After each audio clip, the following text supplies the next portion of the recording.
Kaya tinaharang niya at walang karapatan na arestuhin at magsilbi ng warrant of arrest. Expired na daw po. Ika nga itong mga sinasabi niya between Interpol at Philippines kung ano mang ang mayroong ugnayan. Nako po, kaya walang karapatan na arestuhin at maglabas ng warrant of arrest. Kaya hindi maaresto, kaya tinaharang niya ang pag-aresto kay Digong. Alright, welcome back to my YouTube channel. I'm Andy's Vlog.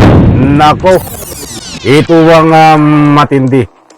Mga kaibigan, paguli, pag-aresto ng ICC labano dito kay dating Presidente Digong, Senador Bato, ay hinarang ho para hindi mahuli.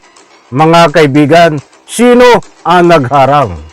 Nako, ay ano ang batayan ho nila? Ano ang kanilang rason?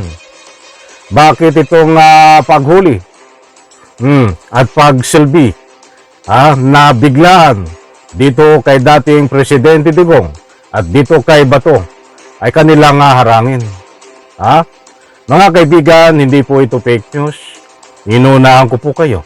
Gusto ko pong ibahagi sa inyo itong matinding pagharang para hindi maaresto ng ICC. Ito pong si dating Presidente Digong at itong si Senador Bato. Huwag po kayong alis. Kapag may pagkakataon po kayo, ay inaanyayahan ko po na panoorin ang kabuuan ng vlog na ito. At nang sa ganon, lubos po nating maunawaan at nang hindi ho kayo mabiktima ng anumang fake news. Mga kaibigan, napakadami ho ang nagbibigay ng public opinion. Diyan no sa comment section, yan ay buong puso ko hong nire-respeto. Ang mga sinasabi ho nila ay at nagtatanong kung totoo daw ho ba ito na mainit sa usapin sa social media, na mainit na usapin sa malaking stream media.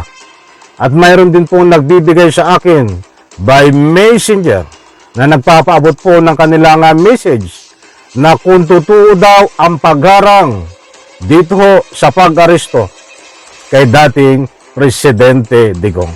Yan ho ang ating bibigyan ng linaw. Mga mahal kong taga-subaybay, nang sa ganun ho ay hindi po kayo mabiktima ng anumang fake news. Dahil kung hindi nyo po ito lubos na maunawaan, ay hindi nyo po makukuha ang mga kasagutan tungkol dito sa inyong mga katanungan. Ang dapat nyo lang pong gawin, panoorin po ito ng kabuuan. Nandito ang inyong mga kasagutan. Muli po, shout out sa lahat. Ibabahagi ko po sa inyo. Samahan nyo po ako kung sino itong umaharang sa pag-aresto at nasaan po ngayon ang ICC. Dahil napabalita ho na nasa Pilipinas ang ICC upang arestuhin at handang-handa na sa pag-aresto dito ho kay dating Presidente Digong, subalit datapwat hinaharang ho. Ito, mga kaibigan, ibabahagi ko po sa inyo. Wala nang obligasyon ang Pilipinas para makipagtulungan. Kapag ICC daw nag-issue ng red list sa Interpol, wala silang magagawa kundi makipagtulungan. Mali po yan. Bakit? Mali daw ho. Iyan po si Atty. Harry Roque. Alam ko pong kayo ay nasusura at naiinis sa pagmumukha nito. Dahil sa dami ho na mga pinagsasabi ay yung kanyang iba ho ay invento na.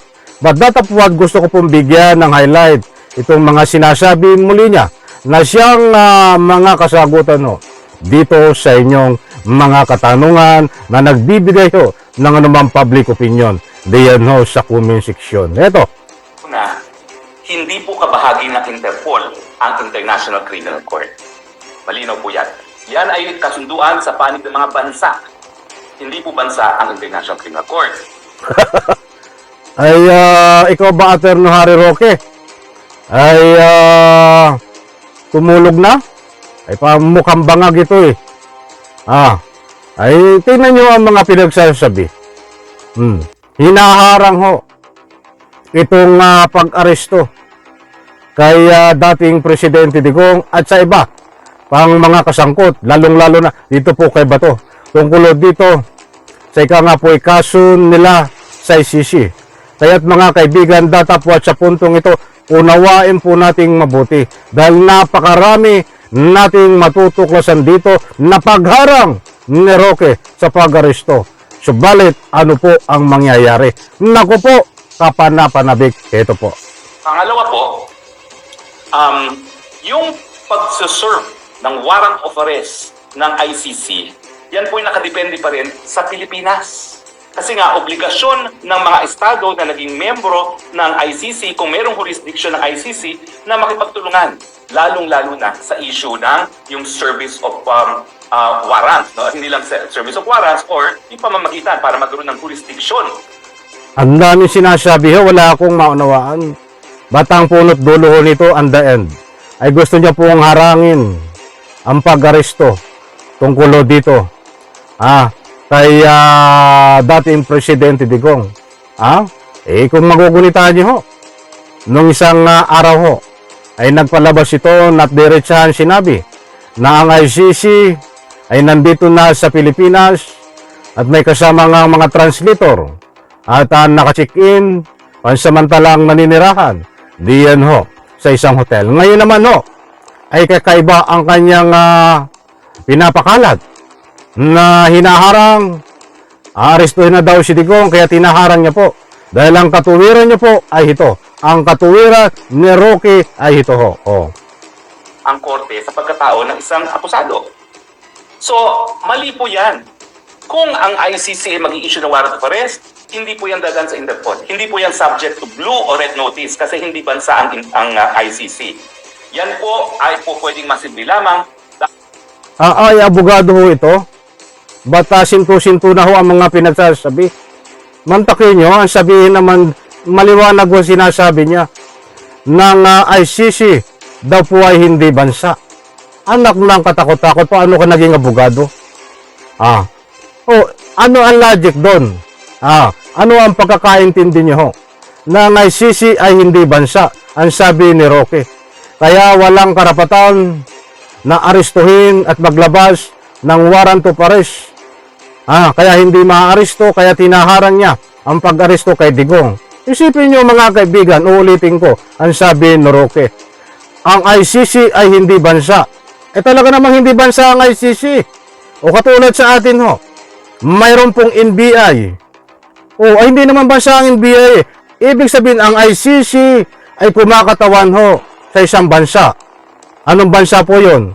Doon po sa part ng Amerika. Ang NBI ay kumakatawan ho sa isang bansa. Pag sinabing NBI, National Bureau of Investigation. Kilalang kilala ho yan. Kumakatawan ho sa ating Republika ng Pilipinas. So ano ang problema mo dito, Roque? Ba't sasabihin mo at ikakatuwiran mo sa pagharang para hindi maaresto? Ito yung si Digong na ang ICC ay hindi bansa. Ay naku po, ay ano nangyayari ho dito? Mga kaibigan, ito pa. Pakinggan po natin. May obligasyon ng Estado na naging miyembro o miyembro ng ICC na makipagtulungan.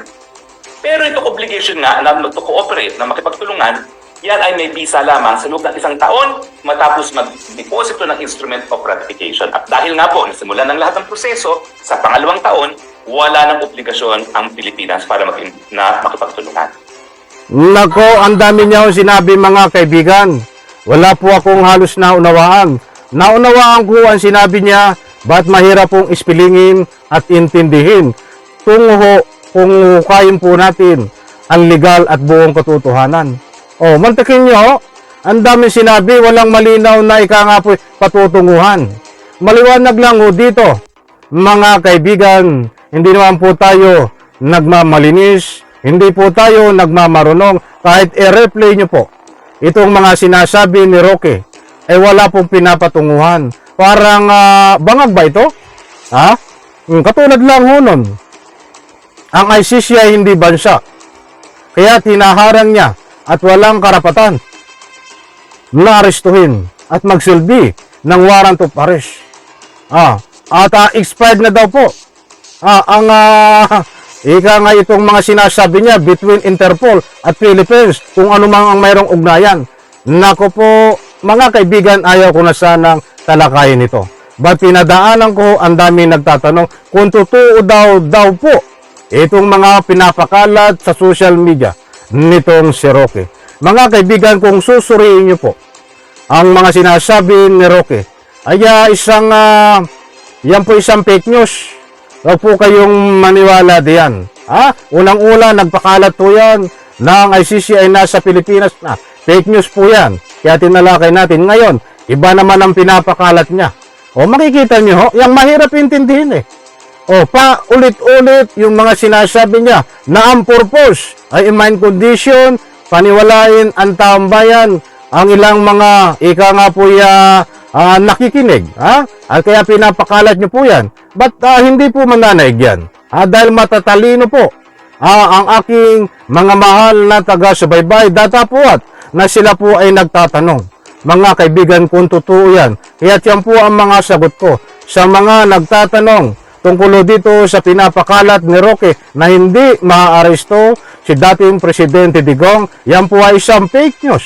Kita nyo yung mga sinasabi niya, paulit-ulit na walang patutunguhan. Ang the end ho ay ibabalik pa doon sa mga sinabi niya doon sa una na parang sirang plaka.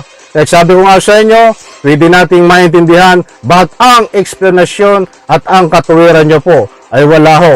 Sa ika nga po malayo sa katotohanan, isang fake news, nagpapakalat po ito ng fake news, mga mahal kong taga-subaybay. Kaya datapuat, ang sabi ko nga, ay hinarang ang pag-aresto dito kay dating Presidente Digong.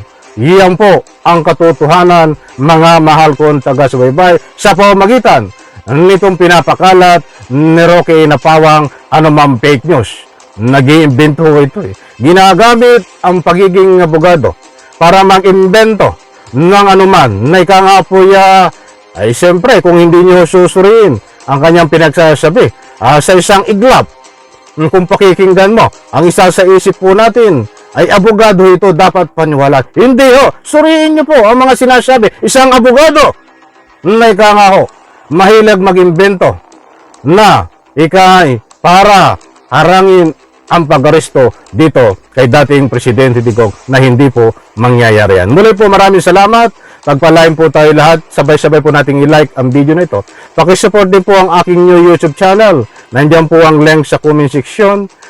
Please subscribe po. At siyempre ito main YouTube channel. 200k subscriber na po. Maraming salamat po sa inyo. Kung wala po kayo, ay hindi ko po mararating itong 200k subscribers, 200,000 subscribers.